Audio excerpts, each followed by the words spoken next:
Nomadic Pantry podcast, where we talk all things food, cooking, kitchen, and pantry storage for vehicle nomads.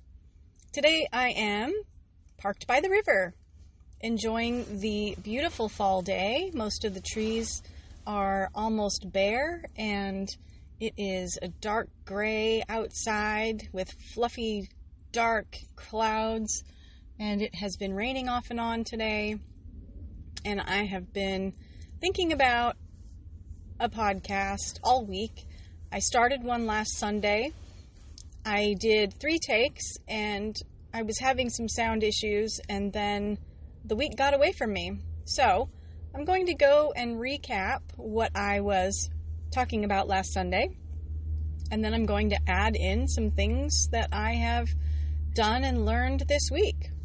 So first of all, last Sunday, I was going to do an Omnia oven cooking day rather than using my Dash Mini appliance that I've been using inside the van.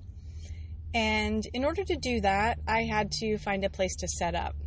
But before that, I had to have cleaning day because, well, it's cleaning day on the weekend. So I spent a couple of hours cleaning. I did my aerobic workout making the bed. I went to the storage unit that I have and did a little more arranging and cleaning and purging. And I went to the laundromat and did the laundry. And by that time, I had not had coffee. I had not had any beverage, actually, except a little bit of water. I had not had my morning hot tea. I had not really eaten anything except a breakfast bar. And it was 5 o'clock and it was already dark. So at that point, I had to decide, am I still going to cook or am I going to eat a banana? Sometimes it is just easier to grab a piece of fruit or a breakfast bar or something else that I have that's snackable and just have, what I call kitchen forage meal. But I decided I had already planned on doing this Omnia thing, and so I went in search of the place to park. And I wanted to share that is a big issue with people that are full-time. Sometimes finding a place that is okay to cook or that you can set up to cook can be difficult. And that gets even more difficult if you are needing an outdoor setup and it's after dark. So I called a local campground that is a private campground that is open all year and asked if they had a day use area. And even though if it's after dark, is it still allowed for use? They said no, they did not have a day use area. But I explained that I just needed to cook a meal, and they said to go ahead and come do it. Choose a spot in the camping area that wasn't taken, cook your meal, and then, go ahead and go on your way when you're done. No charge, just go ahead and do that. So that was great. I did. I went and parked, and the fog was starting to roll in, and my breath was pluming out, and it was a very beautiful evening. There were a lot of twinkly lights because it's the time of year for twinkly lights, and I was lucky enough to set up under a street lamp of sorts. This particular campground has some pretty good lighting in many areas, and I was able to park right next to one of their overhead lights. So I set up, and I was ready to cook, which was cool. So let me see what I can remember what I did. The question that someone asked in my group was whether I had roasted vegetables, because they were missing a kitchen oven because they have no way to make roasted vegetables. And I had suggested that the Omnia oven would be a good choice for making that. So for those people who haven't heard me talk about Omnia oven before or who don't know what one is, it is not itself the cooking device. The quote-unquote oven is actually a pan, and it looks a lot like a bundt cake pan. It is shaped like a bundt pan with a hole in the middle, and it comes in 3 pieces. There is a base that fits directly on your stovetop, and that kind of shields the bottom of the pan from scorching. And then you put the pan on top of that base, and then you can use foil if you want on the inside, or you can just grease the inside and put your food directly in, or you can use the silicone insert that Omnia also sells. I have the insert, but I was wanting to try making this without it, so I did foil instead. So I lined my pan with foil, and then I cut up 3 potatoes, 3 carrots, 1 beet, 1 whole head of garlic. I actually did it clove by clove, but I used just almost the entire head of garlic. 1 sweet potato, I actually used a yam, and about 12 Brussels sprouts. So I cut all of these up, and then I had them in a Ziploc bag, and I put olive oil directly into the bag and sealed it up, and then shook them all around, like shake and bake kind of idea. Shook them all up until they were all coated with the olive oil, and then I just poured them into the Omnia pan. And it didn't take all of the vegetables. I was able to put just a little over 3/4 of what I had cut up in there. So maybe, half a yam and 2 potatoes and 2 carrots and half a head of garlic and 8 Brussels sprouts might have been a better measurement. But anyway, I used as much as I could fit, and then put the lid on and let it cook for an hour at, I don't know. I don't have the temperature gauge. Omnia now has started selling a thermometer that pokes into one of the ventilation holes on the lid, but I didn't pay close attention to what the temperature was. I don't have their thermometer, but I do have one I could have used. I did not use it. And so I don't know, medium-high temperature for an hour. I just checked it the first 30 minutes, and then I checked it at 45 minutes, and then I let it run another 15 minutes. And it turned out great. It was very good, just like roast potatoes at home. So that's good. You can use the Omnia oven to make roasted potatoes, and you can get over your hankering for roast vegetables. I said potatoes. I meant all vegetables, not just potatoes. Whatever roast vegetables you want, you can do in the Omnia oven device.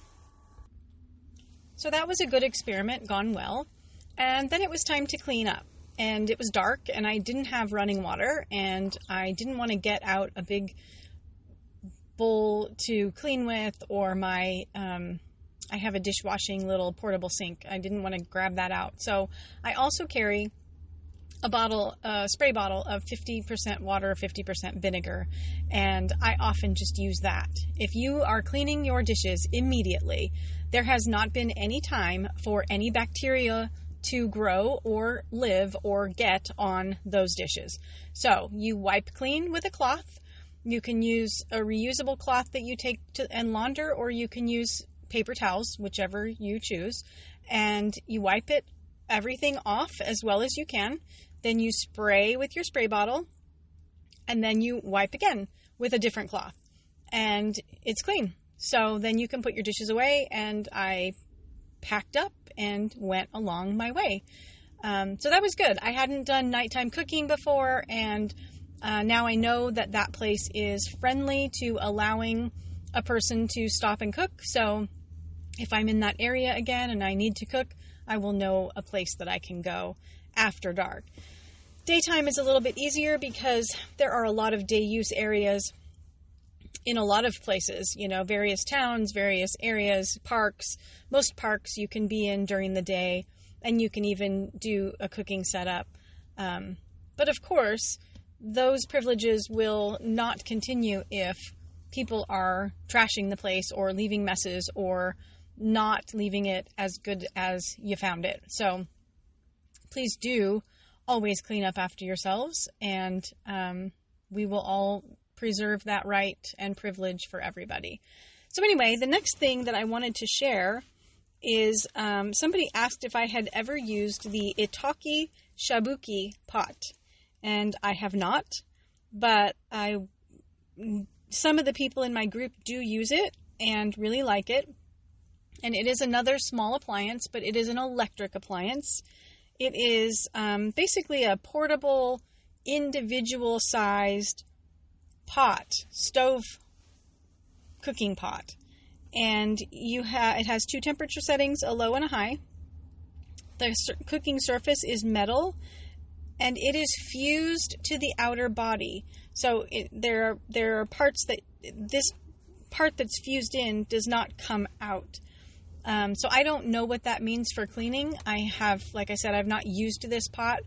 But the Dash Minis are also fused with their cooking surfaces. And so I suspect it's much like cleaning those, where you cannot submerge the whole thing, but you can put water in if you need to, or you can use a wet cloth to wipe and clean with. So that is, maybe a drawback. It does have a steamer basket that is optional. That, of course, is removable. You can use it or not use it. The pot can steam vegetables. It can cook soup. It can cook rice. And I don't know if it can saute, or if it gets hot enough at the bottom to be able to kind of saute things before you do the other cooking. But it's supposed to be pretty versatile, and if you are a soup person, it would be a really good thing to have, because my Dash Mini will not make soup. I do have the Instant Pot 3-quart, but even that is a little bit large to be carrying around in the van. I can run it because my portable battery has enough power to be able to run it, but it would wear less on the battery if I had a smaller appliance that used less wattage. My Instant Pot, I believe, uses 650 to 800 watts of power. This appliance will not turn off on its own, much like the Dash Mini will not turn off on its own. So you do have to be there to babysit, if you will, and make sure that you are keeping everything safe and that there are no fire hazards, and that the appliance itself does not overcook something or overboil something. I believe that the Shabuki uses about 250 watts, so that makes it a lot more economical as far as the electricity draw for people who have smaller portable battery usage. The Itaki company on their website has a warning, a counterfeit warning, and they warn customers that people have complained of being baited by counterfeit listings on Amazon and eBay with fake counterfeit imitations that are pretending to be Itaki Shabuki pots. And Itaki also makes something called the Itaki Pro and the Itaki Lunchbox. The Shabuki pot has a little handle. It looks kind of like a mug, but it's bigger than a mug, of course, but it's the little personal one. The Itaki Pro is a little bit larger and doesn't have the built-on handle and looks a little bit more like a normal rice cooker. The company is apparently taking legal action against those places that are attempting to scam people or to trick people into buying counterfeit products.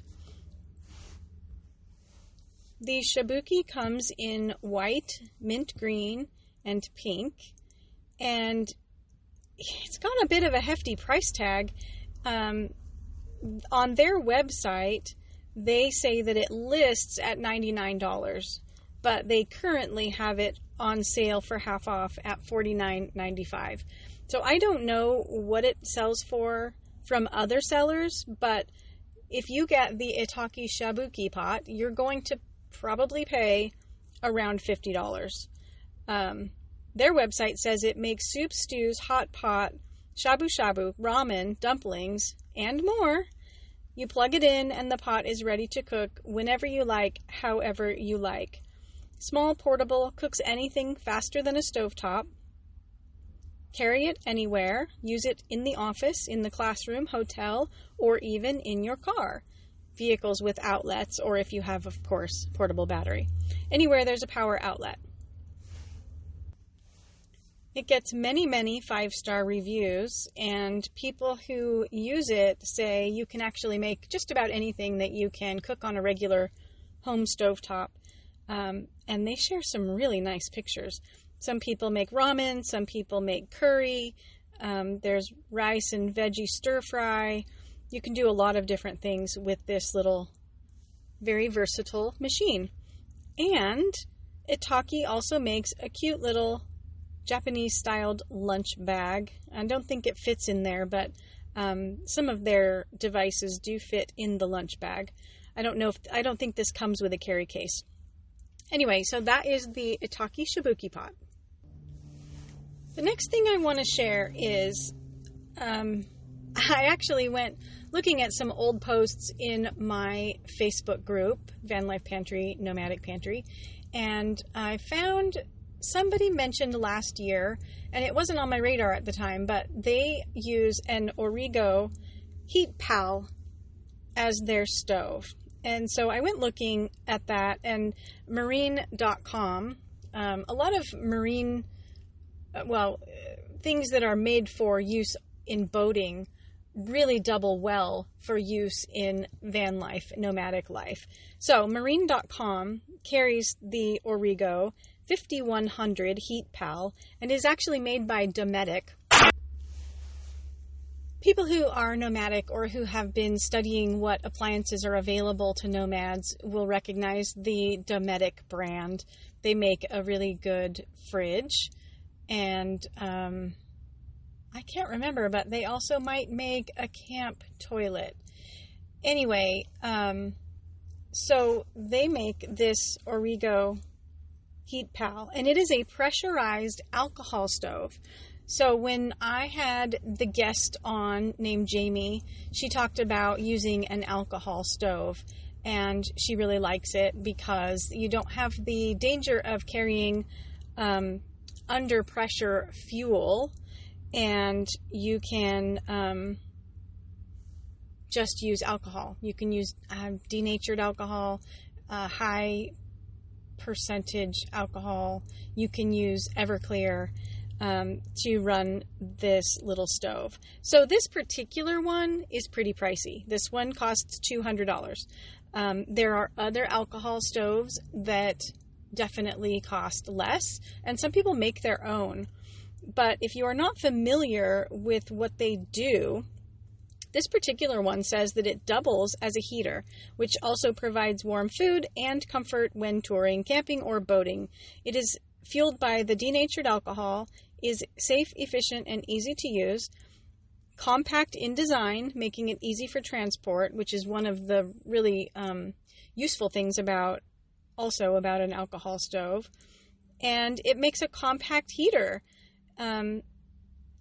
It says that it has been in use for many years. It has been popular for many years. It can be used to keep the food warm as well as cook it. If you use it in heater mode, this one actually has a heater mode. It gives you ample heating for a cozy get-together. So this one is made of aluminum and stainless steel. It is non-pressurized, rust-proof. No priming or preheating is necessary. This one uses, like I said, the denatured alcohol. Output is 5,200 BTUs. It uses 1 quart of fuel, and it will burn for approximately 5 hours. So that's much different than what Jamie was talking about, using just a very little bit of alcohol and running hers for 20 to 30 minutes at a time. This one says it takes about 10 minutes to boil a quart of water, and it is 11.5 inches high by 11.5 inches wide. So it's roughly a square, 11.5 by 11.5, and it weighs 5.5 pounds. So this one is quite a bit bigger than the one that she was talking about, and quite a bit bigger than the one that other people tend to use. But you can get this size, and if you are in a bigger vehicle, you have bigger get-togethers, that might be something that you want to use. So the cons that I found in reviews about this are that it's not compact enough for some people to carry easily. It does put out 1,500 watts of power, basically, 5,200 BTUs. But it doesn't circulate when you're using the heat mode. It doesn't circulate the heat because there's no way for it to circulate. So it is warm close to the item, but maybe not further away. Also, alcohol can be a relatively expensive fuel to use as compared to some of the other fuels. One way to fix the non-circulation problem is to use a small fan and blow the heat where you want it. The other issue is you can't really regulate the heat. It's either on or it's off. There is no little bit of heat or a little more heat. So that is something to know as well. And if you are using it inside, even though there's nothing to explode, you do have to remember you are using a flame. Something is burning. And so if you do not have a high top vehicle and you have a cloth headliner, that might not be the best idea. So these are things to think about. I personally do not use anything that lights a flame inside the vehicle. I do not cook anything with any kind of flame inside. So if I'm cooking inside, I'm using an electric appliance like my Dash Minis, or I might try the Shabuki pot. I actually was thinking about doing the Dash Mini rice cooker, but I might want to branch out and try the other brand name items, because I've done several Dash Mini appliances and I already know that I like those, and that's a fine range of appliances, and they are good wattage for this lifestyle. But I think it might be time to branch out and try something else. And I said in an earlier podcast that I might do the Dash Mini rice maker and, raffle it off. Not really in a raffle, but just to give it away to somebody when I'm finished with it, because I won't have room to carry it with me everywhere. So that, I may at some point do that. I don't want to just go buying a bunch of appliances that I'm not going to then use and give away either, because that gets costly. So, I'll take it one day at a time here, and we'll see what I decide to do. But I do think that I want to get a smaller appliance than the Instant Pot 3-quart. At the time that I got that one, I did it because I own an Instant Pot in my larger house, and I have always liked the Instant Pot. It's very versatile, and it can make a lot of different foods, and it's great for stews and for cooking a whole chicken and a lot of different things. But it is a little bit too large for my purposes in van life. And even though I can cook outdoors with it and I can still power it with my battery, it is cumbersome, and it does take up more space than a smaller appliance would take up. And, frankly, it uses up 3 times the wattage that an Itaki Shabuki pot would be using. So I may try using the Shabuki because it's soup season, and I actually just finished up a soup this afternoon that I purchased from a local independent restaurant. It was a chicken chili verde. It was a soup take on chicken chili verde, and it was very good. It was nice and hearty, and it had some rice, which I tend to try to avoid because that's a grain, but I ate the quiche that I was invited to dinner yesterday, and I had a really yummy gluten-free crust quiche.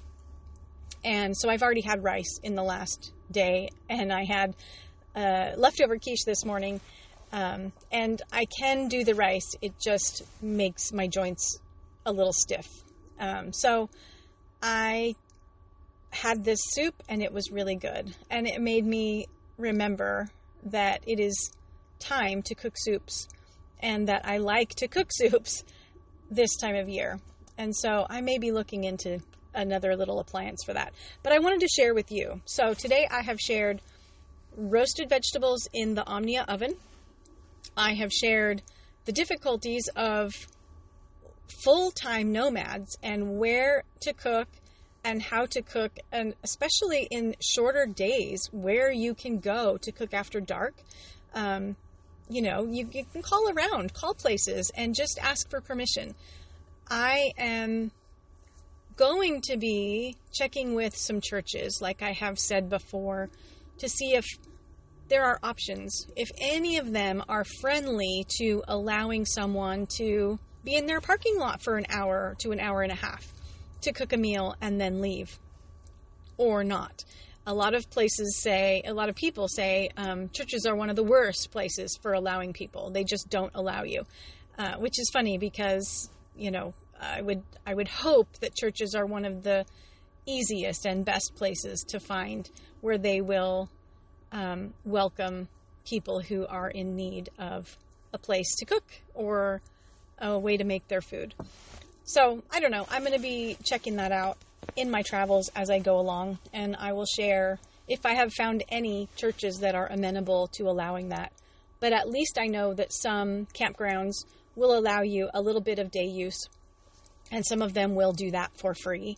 I imagine that some of them would charge you $5 to do that, which might mean that you don't do it, because if you have to pay $5 a day for something, or $5 every meal for something, that really adds up. So the goal, of course, is to find places where you can exist, where you can stop and cook a meal and feed yourself, and be able to do it without having to spend money every time you stop the vehicle. So we've covered that. We covered the Itaki Shabuki pot, and we covered the Dometic Orego alcohol stove, the HeatPal. I think that is going to be it for me today. And as always, I had so many other things that I thought about sharing this week, and so many other things that I wanted to share. And I have even started a list. I have a couple of different lists, and one of those lists includes several herbs. I wanted to share some information about various herbs, and I haven't done an herbal application in a while. And I wanted to share about more natural tea. But those will have to wait until the next time. I can always hold it until next time, and I will try to remember to tack those in next time. However, it is Thanksgiving week next week, and Thanksgiving tends to be all about the food, and I haven't done a podcast about that topic. So I'm going to try to do a podcast next Wednesday that will talk about Thanksgiving food. And maybe we'll talk about Thanksgiving food on the road, and whether it's possible to even have Thanksgiving type food on the road. And I plan to do some research and development on that subject this weekend, hopefully, if the weather holds. I was going to do pumpkin pie, but maybe without the crust. Pumpkin pie custard, I guess, is what I would call it. And it's supposed to rain off and on throughout the weekend, so I have to cook that outdoors. I can't do a whole pumpkin on my Tiny Dash Mini. It would take me the whole day to do it, piece by piece, bit by bit. So if the weather holds, I will be doing some of that maybe on Sunday. And then I will share my findings when I do another podcast on Wednesday. But also, Wednesday morning, if you have not yet found the Old Man's Podcast with Dina, Joe, and Eric on Podbean, please do go and listen. They have a daily morning show, and it's just chit-chat. They just talk about life, and they sit around their coffee mugs and chat. And of course, they are in separate places. One is in Washington, one is in Colorado, and one is in Georgia. But it's just a lively morning show, and they have a growing audience, and they are always fun to listen to. They're always having something new and interesting that they are pondering and kicking around. And Dina Jo shares morning, well, of course it's morning, I just said that, it's every morning, history, music history. This, it's not even this day. She does a lot of this day in history too, but music, they share music, and she shares it in a historic context and an educational context, so you get information about the music that she is sharing. And then on Friday evenings at 8 p.m. Pacific time, they do a music show where they recap the music that they have educated you about all week. So, morning show, it's called The Old Man's Podcast with Dina Jo and Eric. Quite a mouthful, but a really great podcast. And Wednesday morning, next week, we are going to be doing the cooking show. It is Cooking with Dina Jo and Grammy on The Old Man's Podcast with Dina Jo and Eric. And I say we because I've been invited to be allowed to call in and be a part of the discussion that they are having about food and Thanksgiving leftovers on Wednesday morning. So I will not be on for the entire time. I'm not sure how long I will be on the call-in portion of the show. They are going to have several people calling in and joining the discussion. So we'll just be a succession of people who call in and get to discuss. So I will be there. I will be waiting to hear from you there Wednesday morning, the day before Thanksgiving, 7 a.m. Pacific time until 8:15 a.m. Pacific time. Every weekday morning, 7 a.m. to 8:15 Pacific, their podcast is on live. And then Wednesday, of course, catch me for the food segment. That is all. I said that was all a long time ago, but I actually wanted to share the podcast information because they have a good podcast, and I'm looking forward to the next cooking show. I've called in on a couple of their cooking shows, and it's always a fun discussion. So now, I have spoken to you until it's dark by the river. I'm about to turn on the vehicle and drive to a different destination where it is not so dark, because I can't really do much now here by the river in the dark. But it's been a beautiful sunset, and I didn't actually see sun. It has been a very lovely setting of the sun through the dark gray clouds. The loss of light is the only thing I could actually tell about the sunset. But that concludes a wonderful day. Every day is wonderful when you are alive, awake, and here to learn and explore and find something to be grateful for every single day. I used to say that I was not a Pollyanna. I was never going to be a Pollyanna. But I have always had an optimistic outlook, even when I didn't feel like I was Pollyanna. And these days, I embrace the Pollyanna philosophy.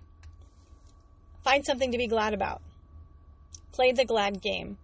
Even if you are having a hard time, and boy, haven't we all had a hard time over the last couple of years, and some of us have had harder than others, but there is always something to be glad about. Find that thing and be glad about it, and find whatever you can to be grateful for.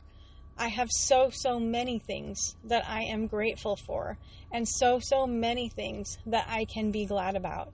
And I hold on to those every day, and I embrace the adventure, the challenge, the perspective that this lifestyle can give. There is so much to be learned, so much to be enriched by, and so many things not to miss in this lifestyle. So, thank you for joining me. I hope that you have found something useful in what I have said today, and I hope that you will go and play your version of the glad game. Until then, Or until next Wednesday morning when you come and listen on Podbean to the Old Man's Podcast with Dina, Joe, and Eric. I will catch you later, and maybe I will see you on down the road.